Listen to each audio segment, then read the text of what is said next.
Esselamu Aleyküm ve Rahmetullahi ve Berekatuhu. Aziz dostlar, Kur'an'ı anlamadan okuyana hiçbir savab gelmez.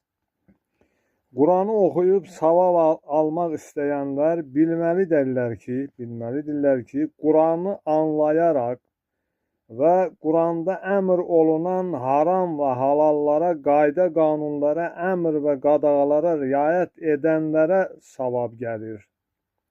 Yoksa ki Kur'an'ı Ərəbcə avazla kim çox oxuyarsa, ona filan qədər savab yazılacaq sözü yanlışdır.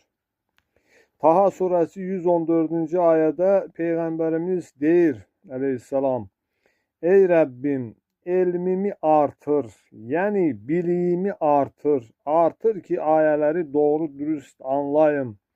Nisa suresi 43. ayədə deyilir, ne dediğinizi anlamayana kadar namaza yaxınlaşmayın. Yani namazda deyilən, oxunan her bir kəlməni anlayarak oxumalısan. Əzbərdən deyil, anlayarak oxumalısan və Fatihədə olan 7 ayələrin hər birinə əməl edəcəksən. Əməl etməyənin qıldığı namaz sadəcə ritüeldir, vərdişdir. Deyilir ki, biz Yasin'i, Kur'an'ı okuyup savab kazanırıq ve o savabı ölülere hediye edirik. Kur'an'ı Ərəbcə okuyup mənasını anlamayana hiçbir savab gelmez. Bu bir mənalıdır. İkincisi, Kur'an'ı anlayarak okuyanlar da Kur'an'da emir ve qadağalara, haram ve halallara riayet etmelidirler ki onlara savab yazılsın. Kur'an deyir, faiz haramdır. Verene de alana da. Baxırsan ki, bütün Müslüman ölkələri böyük faizle pul krediti verir ve bu faizle din adamları da istifadə edirlər.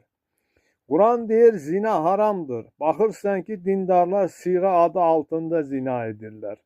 Kur'an deyir, oğurluq haramdır. Təqiyyə adı altında dindarlar oğurluq edir. Onu halal sayırlar.